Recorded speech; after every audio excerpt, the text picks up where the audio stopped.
पार्वती पतये हर हर महादेव। यहाँ पर समुपस्थित ब्रह्मांड मेला समिति के पदाधिकारी एवं सदस्यगण इस अवसर पर अपने अपने स्थान से चलकर सोत्साह यहाँ पर पधारने वाले विद्वज्जन सज्जनों, आदरणीय माताओं,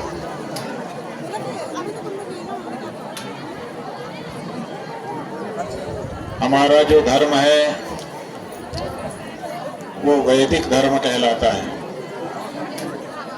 वैदिक का मतलब वेदों में इसका वर्णन है। वेदों से उपदिष्ट जो धर्म है उसी धर्म का नाम वैदिक धर्म है।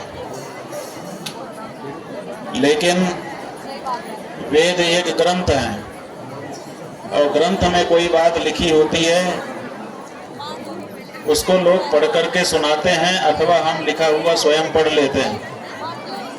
लेकिन किताब में लिखी हुई बात प्रायः तब तक समझ में नहीं आती है जब तक प्रायोगिक रूप से कोई उसको हमको साक्षात दिखा ना दे। और इसीलिए ग्रंथों में जो बातें लिखी होती हैं उनको लोगों के सामने प्रायोगिक रूप में प्रदर्शित करने की हमारे यहाँ परंपरा है। कहा गया है वेद वेद्य परे पुंसी जाते दशरथात्मजे वेद प्राचेत सादासे साक्षात रामायणात्मना। वेदों में धर्म का निरूपण किया गया है, लेकिन उस धर्म को हम कैसे अपने जीवन में उतारें? किसी ने उतारा है, अगर किसी ने उतारा हो तो उसी को देख के हम भी अपने जीवन में उतार लें। तो कौन उस वेद के धर्म को अपने जीवन में उतार के पहले पहले दिखाए, ये प्रश्न उपस्थित हो गया। परमात्मा ने राम के रूप में अवतार धारण किया और राम के रूप में अवतार धारण करके उसी वैदिक धर्म को अपने जीवन में। राम का चरित्र हमारे देश में आदर्श चरित्र कहा जाता है।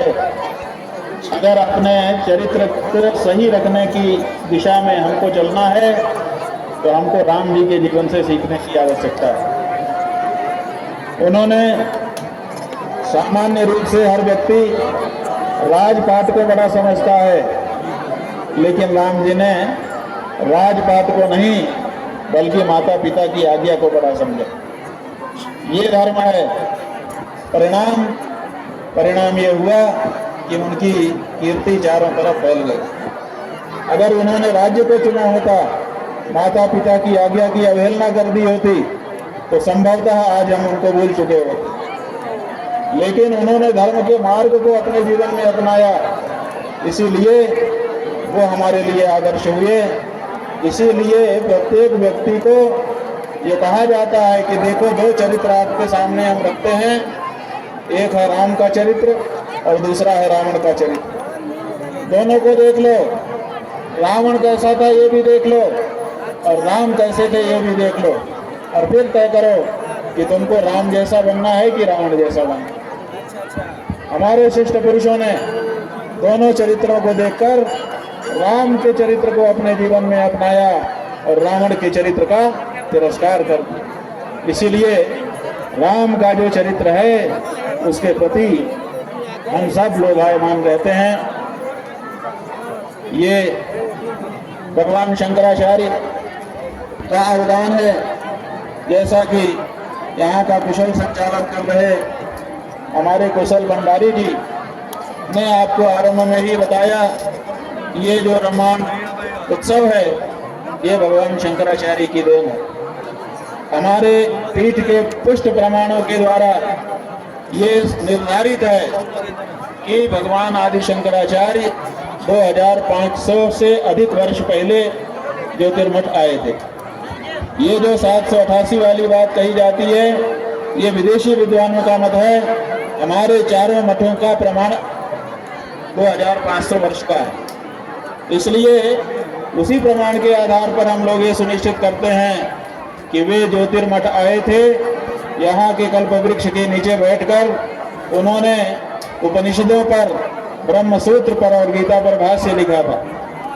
लेकिन वो जो भाष्य उन्होंने 5 वर्ष लगातार लगा करके लिखे, बहुत ही विद्वत्तापूर्ण हैं। पूरे विश्व के जितने भी विद्वान हैं सब उसके आगे नतमस्तक हैं। लेकिन संसार में सब तो विद्वान नहीं होते। तो भगवान शंकराचार्य जी ने देखा कि मैंने परिश्रम करके धर्म का निर्णय अपने इस प्रस्थानत्रयी ग्रंथ में किया, लेकिन जो सामान्य बुद्धि के लोग हैं, जो विद्या को उस रूप में धारण नहीं कर सकते, उनको धर्म का शिक्षण कैसे प्रदान किया जाए, तो उन्होंने रामायण की स्थापना की। ये रामायण जो शब्द है, इसके 2 अर्थ हैं। एक तो आप में से अधिकतर लोग आजकल समझ रहे हैं। हमने कई लोगों से पूछा कि रामायण माने, तो उन्होंने कहा रामायण माने रामायण।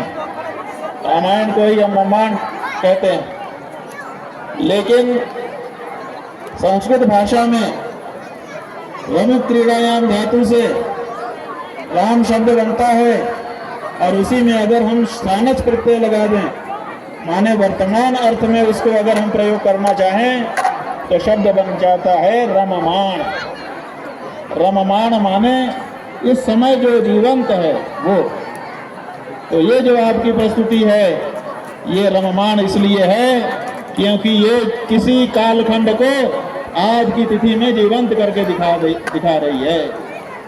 तो ये शुद्ध संस्कृत का शब्द रममाण आपके यहाँ रामायण के रूप में आयोजित हो रहा है। कभी हम भी वहाँ पर बैठ करके यही विचार कर रहे थे, मस्तिष्क में हमारे वही चित्र चल रहे थे। इस तरह से किसी आंगन में बैठे होंगे और वहाँ पर कुशल सिंह भंडारी और उनकी टीम के जैसे लोग उनके पास आए होंगे और एक एक बात शंकराचार्य जी ने बताई होगी कि ऐसा करो, ऐसा करो, ऐसा करो, और फिर उन लोगों ने वैसा ही वैसा किया होगा, और फिर अगले साल फिर किया होगा, उसके बाद फिर किया होगा, और इस तरह से देखते ही देखते ये रममाण उत्सव परंपरा बन गया।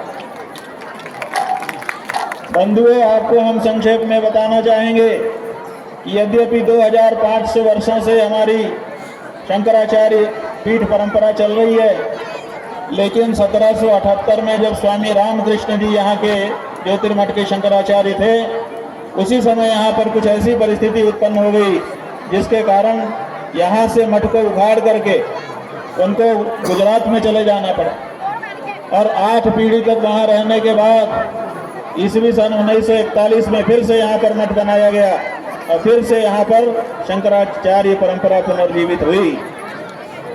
आपका धन्यवाद हृदय की गहराई से हम इसीलिए देना चाहते हैं कि 165 वर्षों तक हम शंकराचार्य लोग ज्योतिर्मठ क्षेत्र में नहीं थे, लेकिन बार बार, 1000 बार, करोड़ बार, लाख बार आपका हम धन्यवाद करना चाहेंगे अपनी पूरी परंपरा की ओर से कि हम यहाँ पर 165 वर्ष नहीं थे, लेकिन हमारे द्वारा स्थापित परंपराएं आपने जीवंत करके रखी हुई।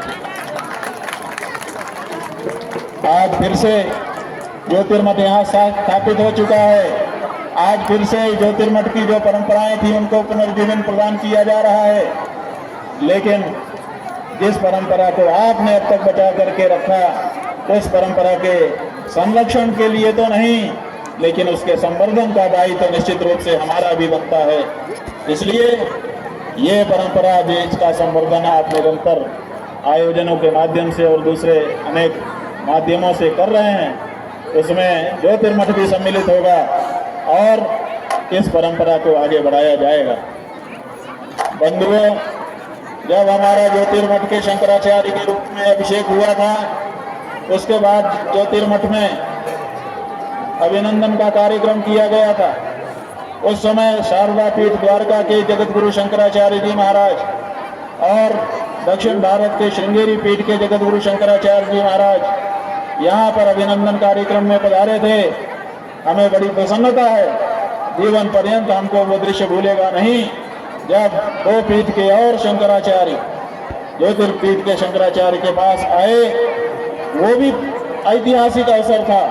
ज्ञात इतिहास में कभी भी लिखा हुआ नहीं मिलता है कि 3 पीठ के शंकराचार्य ज्योतिर्मठ में कभी आए हों। वो भी पहला ही अवसर था और उस समय तीनों पीठों के शंकराचार्यों का स्वागत आपकी श्रममान मेला समिति के द्वारा इन्हीं कुशल सिंह भंडारी जी के कुशल नेतृत्व में संपन्न हुआ था।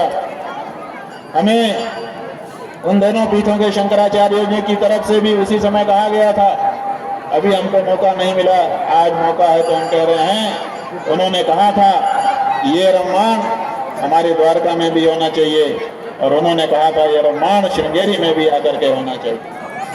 तो हम चाहेंगे कि आप लोग उसका भी अवसर बनाइए। एक बार हम लोग चलें, बद्री नारायण भगवान शंकराचार्य के द्वारा स्थापित ये रममाण दिव्य परंपरा चारों पीठों में प्रदर्शित की जाए और इसी बहाने से उस क्षेत्र के निवासियों को भी इसका लाभ प्रदान किया जाए। बंधुओं, ज्यादा कहने का कुछ अवसर भी नहीं है, हम तो बस आज आए हैं इतने दिनों से हमारे द्वारा स्थापित परंपरा को जीवंत बनाए रखने के लिए आप सबका खूब खूब धन्यवाद कहने के लिए खुले मन से उसको हम कह रहे हैं। और ज्योतिर्मठ का जो योगदान इस कार्यक्रम में सदा से रहा होगा, उसको पुनर्जीवित करने का भी हम इस अवसर पर उल्लेख करना चाहते हैं। आप सबके लिए हृदय से खूब खूब आशीर्वाद और यहाँ के गोम्याल देवता को हमारा ज्योतिर्मठ की ओर से प्रणाम, सभी देवी देवताओं को प्रणाम। ये परंपरा इसी तरह से पुनर्जीवित रहे, यावत चंद्र दिवाकर लोगों को आकर्षित करती रहे और उनके जीवन में सदाचरण की प्रेरणा बढ़ती रहे, यही शुभकामना करते हुए हम विराम दे रहे हैं। हर हर महादेव। बोलिए जगत गुरु शंकराचार्य भगवान की। हर हर महादेव।